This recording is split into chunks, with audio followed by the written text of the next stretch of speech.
Hello and welcome. I am Susan Feeland, the founder and president of Academy Women is a 501c3 nonprofit organization launched in 2003 to bring together a community of women military, veteran, and military spouse leaders from all services and commissioning sources for mentoring, training, and growth opportunities. Together, we can achieve our highest potential by sharing research, insights, and lessons learned to help tackle the unique challenges we face as service leaders.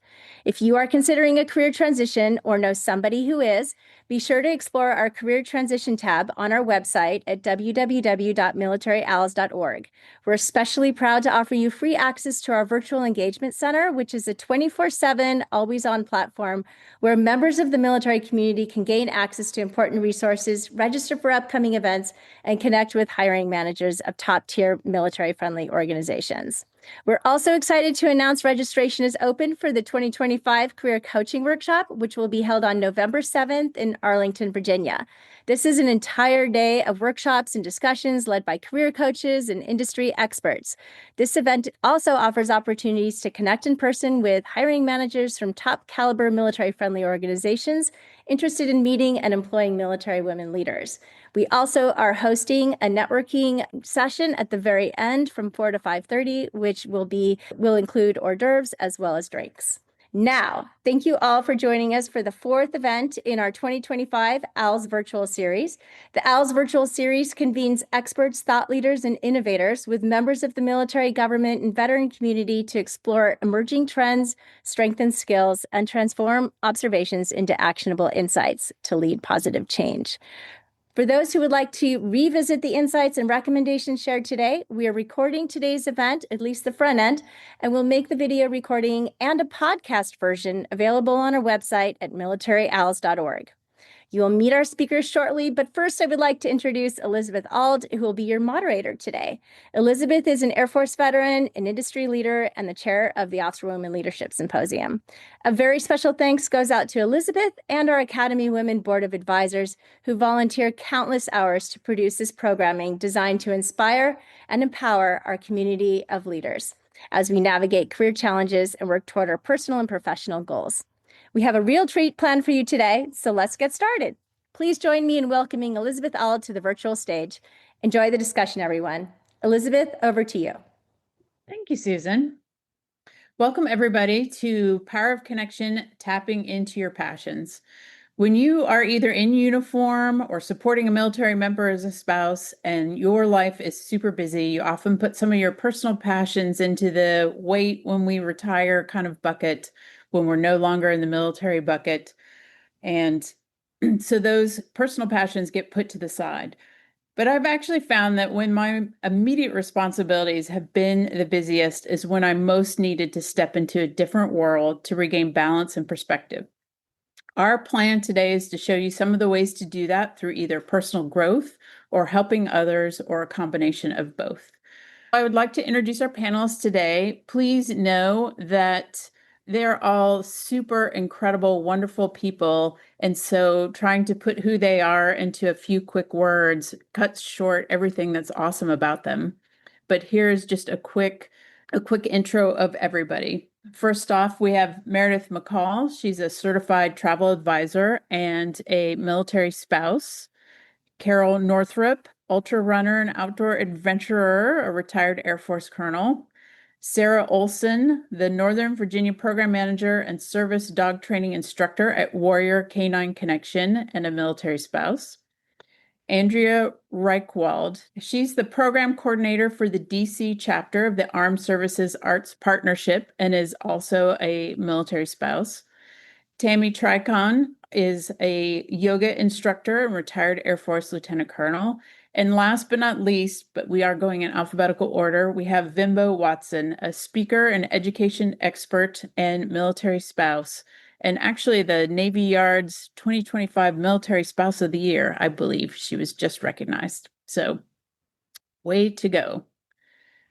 So I have two questions for each of you, and we'll just go maybe in random order because we can't do it alphabetized the entire time. So I'll start with Carol. Tell us about your passion and how did you find it? So mostly I ultra running, backpacking. I like to be out on the trails, and I live in the mountains in Arizona, so I can do that daily, and I'm retired, so I have plenty of time to do it. I got into it. I've been running since high school, which was a really long time ago for me, and discovered marathons when I was in college, and honestly have been drawn to the longer distances, starting with marathons, just because I'm not very fast. And so the farther you go, the less it's about speed and the more it's about strategy and training and problem solving and all those other things. I got into ultra running. When I was living in the DC area, someone told me about the JFK 50 miler, which it's 15 miles on the Appalachian Trail and then along the C&O Canal Path mostly. And I've been running marathons probably for about 25 years. And after running the JFK 50 was just completely hooked. It was amazing. The vibe, the people, being out in the woods and running. And I know, by the way, in ultra running, which is anything more than 26.2 miles, walking is not only allowed, it is highly encouraged when you're on steep. We don't call it walking, we call it power hiking. But so being able to really slow down, take it at your pace, just really totally hooked me. And I've basically been ratcheting it up ever since. My latest race was 300 miles. Mostly I run in the 100 to 200 mile range. And then I also do a lot of backpacking, fast packing, which is really ultra adjacent, I like to say. Don't know if that answers the question there. It does. My one follow-up question is, how long is not distance, obviously, but how long does a 300-mile race take? It took me 118 hours and 22 minutes. Most of these races have a cutoff time if you're not done by a certain time, and they have intermediate cutoffs. So I think the cutoff was 170 hours, I want to say. So yeah, they're pretty generous cutoffs usually, which is another thing that I like about it. But also, yeah, it becomes a lot less about speed. And if you do the math, the per mile pace on that, like obviously is much slower than you see in a 5K. Excellent. All right. Bimbo, tell us about your passion and how you got hooked. Yeah, I have a couple of overlapping passions. So, a personal passion of mine is I really like to bake. And I got hooked on baking because cooking was a little bit of a struggle. And so, baking for me just became a really fun outlet. And I loved making things that other people enjoyed. And another passion that kind of couples really beautifully with that is creating community. I am such a people person. I am an extreme extrovert. When I grew up, I remember learning, I was sitting in some like professional development session, and the speaker was talking about how some people don't believe there's a such thing as strangers. Everyone is just a person you haven't met yet who doesn't know that they're your friend. And I was like, oh, someone had given me the language for how I move through life.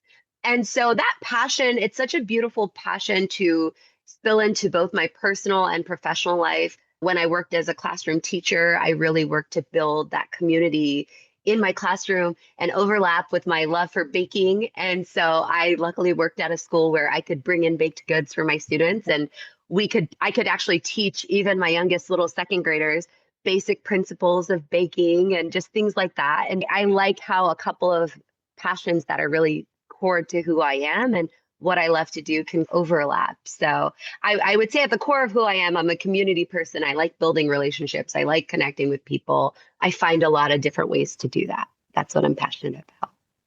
Fabulous. Yeah. Awesome. All right, Sarah, you're next. What is your passion and how did you find it? I think part of the experience of being a military spouse and doing that for 20 odd years just makes you passionate about working with people and helping people find the resources they need and building that community that the military gives you. When you guys are all working together, deployed together, stationed together, you form that military community. And as everybody was coming back from deployment, just noticing the changes and the need for that niche of support when we had mobility impairments and we had PTSD, recognizing that and providing resources for individuals. I came across Warrior Canine Connection entirely by accident and started volunteering with them before working with them. And what really caught me about the organization was not just that they were placing service dogs with veterans, but that they had this animal assisted intervention program that provided animal assisted therapy for individuals with mobility impairment and PTSD, and just empowering those individuals and helping them reconnect in the framework of dogs, the non-judgmental, the waggy tail, always happy to see you bit. And that really melded all of those things together for me. Awesome. And how long have you been working with Warrior Canine Connection? I have worked there for 6.5 years. So it's been a minute, but love every minute of it. And I'm working daily with individuals, both active duty and veterans, that some have impairments, some don't, but coming in and helping to train the dogs for placement with others. It really taps into that military ethos. You are doing it for others, you serve for others. So they're doing the same thing in the framework of these dogs and working with the dogs and getting to coach them through that in order to benefit another member of the military. I find it hard to believe you can have a bad day when you're around puppies. It's hard. And they're all trained in stress mitigation. So you start to get a little nervous and they come in and they tell you. So it's not a bad day. Awesome. Really great. All right, Meredith, what is your passion and how did you discover it?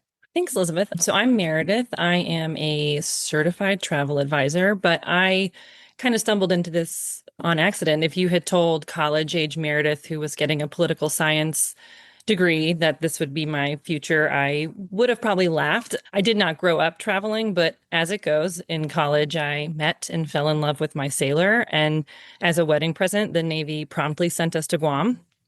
So being in Guam and his boat schedule, I was alone there a lot. And it was an opportunity for me to push myself outside of my comfort zone and explore things that had never, ever been on my radar.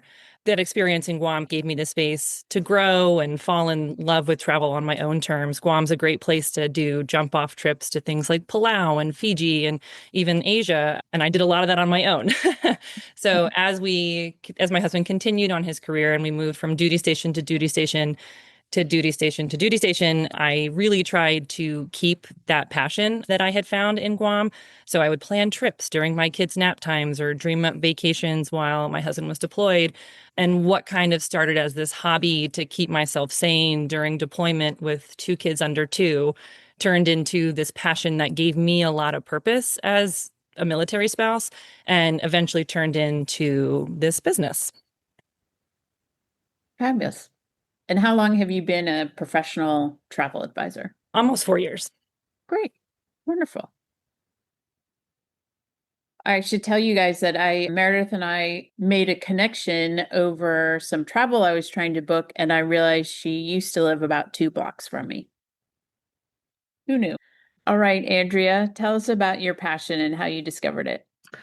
Thanks, Elizabeth. Hi, everyone. Thanks for having me here today. My name is Andrea Reichwald, and I am a military spouse, active duty Air Force spouse. My husband's stationed at Joint Base Andrews Air Force Base. We live in Northern Virginia, and I work for a fabulous organization called Armed Services Arts Partnership. You need to write down our website right now, asap.org.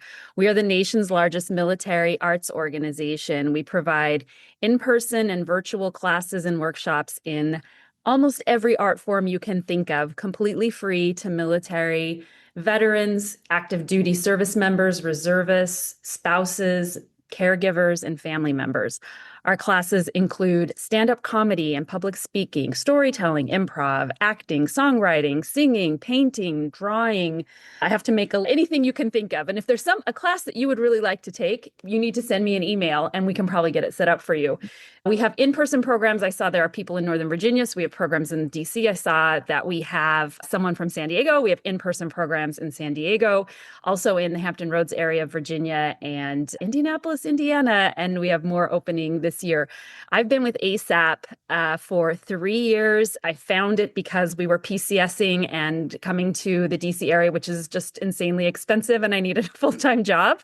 Also, my children were finally old enough to be in school and didn't need mom home with them all the time. So I found ASAP by just Googling jobs and was on a military spouses Facebook page, which has become one of the most resourceful, helpful programs or organizations for military spouses.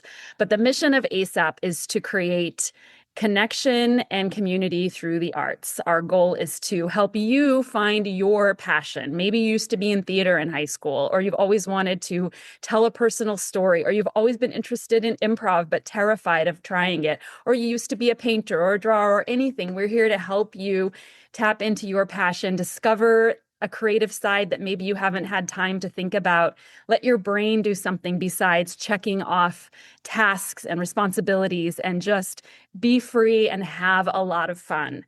So anyone wants to join my breakout group, I'd love to see you and talk to you there. Everyone on this call and your family members are all eligible to take our classes completely free. That's all I have to say. Thank you. Excellent. And last but not least, Tammy, tell us about your passion and how you found it. Thank you for having me today. My passion is yoga, and I started doing yoga back in 2003. I was in a very stressful position, as many of you can relate to, with the military. It was not even 2 years after 9/11. Tensions were high, deployments were high, a lot of things were going on. And I found that I was very tense, and just my whole body was sore all the time because I was just so tense all the time. And our base fitness center, we did have, I think, a sports day kind of a thing. And the base fitness center had all these studio classes. They did like little short 15-minute classes. And they had Zumba and yoga, and I can't remember what the other two were, but I did the yoga one, and right afterwards I felt so much better. I was able to just stretch, and that tension was released for just a few minutes. And so I started watching yoga videos, and I was taking yoga classes on base, and I found that was my way to combat all of the stress and the tension that I was getting from my work life. That was my way to find balance. And so that was the way that I was able to relieve stress and to relieve tension and clear my mind, because I had so much going on after the end of the day that it just helped me just quiet the mind and be able to sleep. So that's just been my passion since 2003. And then after I retired in 2013, we traveled a lot, and I found myself traveling to some beautiful places, and I wanted to do yoga, but I didn't know what to do. So I took just a simple teacher training class. It was a 1 weekend intro to teaching class, just more to help deepen my practice. But I found through that I really enjoyed teaching. It is a servant leadership thing, because you're not going to get super rich teaching yoga. But I just enjoy being able to give back to others and to help other people find relaxation and relief through yoga. Fabulous. If someone has never ever taken a yoga class before and is intimidated by starting, what's your advice for them? I would say first start with a slow flow vinyasa class. Don't start with a power class. Don't start with hot yoga. Start with something slow so you can learn the different poses, learn how to move your body through the class. I would say if you find a good instructor, give them at least 3 chances. Go to class 3 times before you say it's not for you. Because the first class, you're going to just go, I don't know what I'm doing. I don't know what this is about. And so by the second class, then you feel a little more settled and you can really focus. And then by the third one, you'll feel comfortable with the poses and the movements and a little bit. So at least give it 3 chances before you decide that maybe it's not for you. And the third thing I would say is one of the major principles of yoga is that there's no competition and there's no judgment. Everybody is at a different spot in their yoga journey. Everybody started with their first class, but obviously they may not be there at their first class when you're starting your first class. So don't compare yourself to other people in the room. Just listen to it, listen to your body, listen to your instructor, and enjoy it. Great. Fabulous advice. Now, my question for Carol, you talked a little bit about how you started with a 50-miler race. So what's a good way for a newbie to dip their toe into slack packing or ultra races? I would say in fact, I would not start with an ultra, and I should have included that in it's in part of my elevator pitch, but you don't have to run stupid far to be a trail runner. And for me, it's about the trail running. It's about being out on the trails, wherever they are. I live in the desert Southwest. I love to be out on the desert trails. I'm currently in Colorado, remembering how much I love the mountains. So there are all kinds of, generally, I think 10K. I don't know if I've ever seen a trail 5K. I'm sure they exist, but I would start with a shorter race. And I would also encourage you to ditch your GPS watch and your pace, because my pace when I'm running on a road where it's smooth and not climbing 200 feet per mile or 1,000 feet per mile is completely different. So go out, say I'm going to go for an hour or whatever. But I would start at a shorter distance and just learn to run the trails more. And you can, like I said, I always say that the farther you go, the less speed matters. I'm up to 300 miles. That tells you how fast I am. But you don't have to start out at that far. There are trail races from 10K at every weird distance up to, there's a race in Vermont that's 800K, works out to 500 and some miles. That is Wow. 25-mile loop around a camp area up in Vermont. So yeah, you don't have to go that far though. Very cool. What has been a favorite race that you have done? I would say probably there's a race called the Cocodona 250, and it's a 250-ish. I think my watch is usually around 255. That starts just outside of Phoenix, Arizona, and it ends in Flagstaff, and it goes through, it's all on trails. It's not all on trails. It goes through all of these iconic towns in Arizona. It's called Cocodona, the combination of the Coconino Plateau up high and Sedona. Goes through Sedona, goes through a bunch of old mining towns, Jerome, through my hometown, Prescott. It goes right down Whiskey Row. And it's a cool way to see Arizona. It has a very cool vibe. Very cool. Awesome. Meredith, you and I talked about this. If you are a person that has use or lose leave and needs to use it, wants to do something adventurous, but has never really traveled outside of the military sphere, what's your recommendation for them? How to dip their toe in? It'd be a really good conversation starter because there's a lot of factors, right? So is it a single person who's looking to do something to recharge their cup solo and do an adventure? Is it a family? If it's a family, there's great last minute military rates on cruises, and cruises have something for everybody. And a lot of people are scared, but I love a cruise. If it's a couple, talking to someone and finding out what they're looking for out of a vacation is the first step in my process. Because what I recommend to somebody who wants to run an ultra endurance race, Carol, I'm actually from Vermont, and I know people who run that race. And so as soon as you said that, I was like, oh no. So if someone's looking to do a race like that, the conversation would be a lot more different than a family or a couple who are looking for maybe a beach vacation. So that's the place I would start. And then we would go through the options after that. Awesome. Very cool. What has been a favorite recent vacation for you personally? Oh, my husband and I went to Ireland in the fall, and I was looking for properties to purchase on our way back to the airport. I was like, can we just pull in here to look? We just moved from your neighborhood to the Pacific Northwest, and I love it out here. I love the clouds. I love the gray. I love the rain. My hobbies include knitting and reading and sewing. So me being inside while watching the ocean and the rain is the ultimate vacation. So that was my favorite, probably in all of the vacations we've ever taken. It was magical. Awesome. So Sarah, I'm freelancing a little bit. I don't want you to feel completely surprised, but somebody asked a really great question in the chat, and that is that some of you are lucky enough that you are employed and working in the area that you are passionate about. So how do you keep work-life balance when your passion is also your full-time job? It is hard. It really is. Especially a work hazard for us is you take your work home, which happens to be a four-legged dog, and you fall in love. We really do have to practice reflecting and saying, no, my cup is full. So keeping my passion separate from my work. I am very fortunate that mine intertwine very closely quite a bit, but it's having limits. It's being able to turn the work emails off 5, 6 o'clock. It's being able to ignore the text messages. Dogs, now, things don't happen with dogs from Monday through Friday, 9 to 5. So it's not uncommon to get weekend texts or evening texts and just screaming what needs to be taken care of right away and what can wait. The same goes with working with veterans.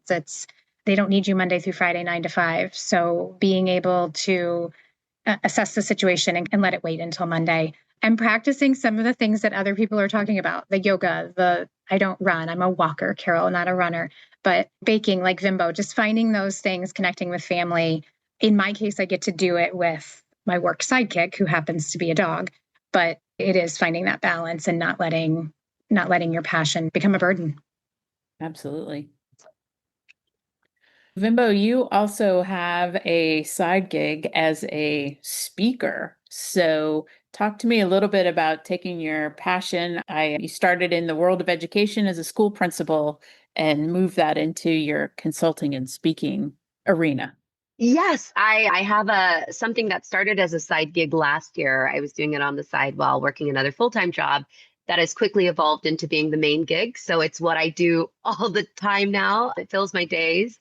And yeah, I took that passion from both being in the classroom as well as leading a team of teachers over a period of 5 years as a school principal. And every time when I was working in education, like within a school building, I would sit through some professional development sessions and think, this is good, but what is the next step of practical application? Like, how do we take this now further? And that was when my wheels started turning years ago, before I married the military, and then my life radically changed. And then I think someone said the military gave them a gift of a trip across the world or the country. That was my story as well. That passion for creating community, it does insert itself very well into the work that I do.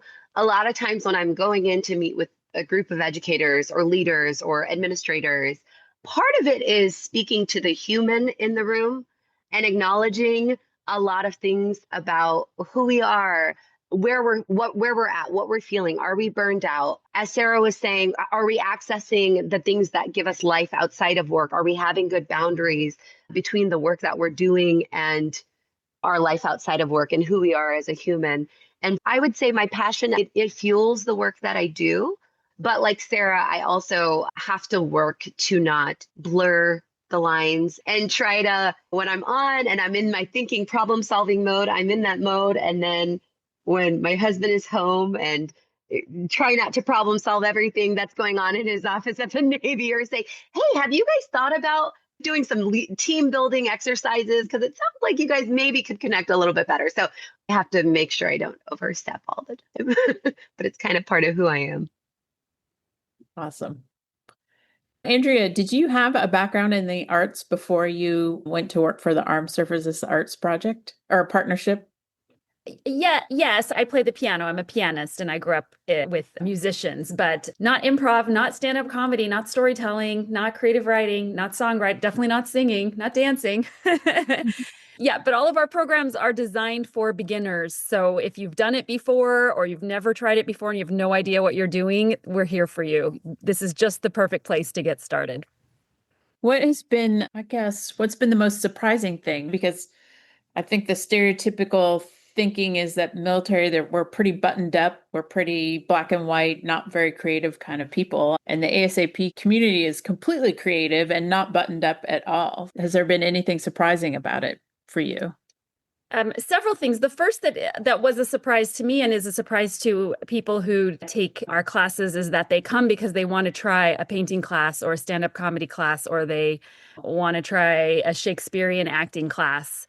But what actually happens is they get exposed to that art form, but then they become friends with other people in the class and they see each other week after week. And if someone misses a class, people will reach out to you to make sure you're okay. Did something happen? Why aren't you here? We were excited to hear the story you're working on or the comedy set you're working on.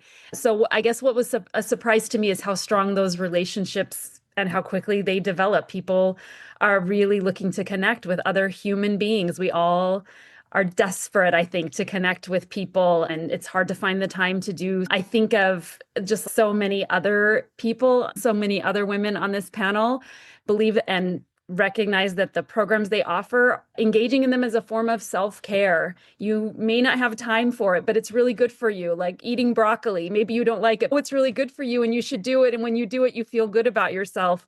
Yeah, I just can't say enough good things about it. That's been a surprise. Another surprise is that although maybe military community members aren't known for creativity. Of course, I'm in an arts organization that supports military creativity, so I see it all the time, but there is something about military culture and comedy. This is how Bob Hope cheered on all of the troops through wars. Comedy is just a really strong element. And so what surprises me is how much interest we have in a stand-up comedy class where you have to write 5 minutes of jokes and perform them in front of an audience. That terrifies me. But so many people want to try it and they have a great experience. So I guess I'm surprised by the courage of some of the people in our programs. That's awesome. Okay, I have one more surprise question. And that is, if there were 28 hours in the day, like if you had 4 more free hours in your day, do you have something you don't currently know how to do that you would like to try? And anybody can answer this question. I have always wanted to be able to play the piano. I can pick notes out from high school band, but if I had 4 hours a day, I don't know if anybody else could stand 4 hours of practice, but that's what I'd love to do. Mine. Tammy, you raised your hand. I was going to say play the piano as well. I played the piano as a child, but I didn't have access to a piano once I joined the military. And so I've lost all of that skill. So if I had more time, I would want to pick that back up. Yeah, I can piggyback off of the creative. I think we all would like more time to do something creative, it sounds so far.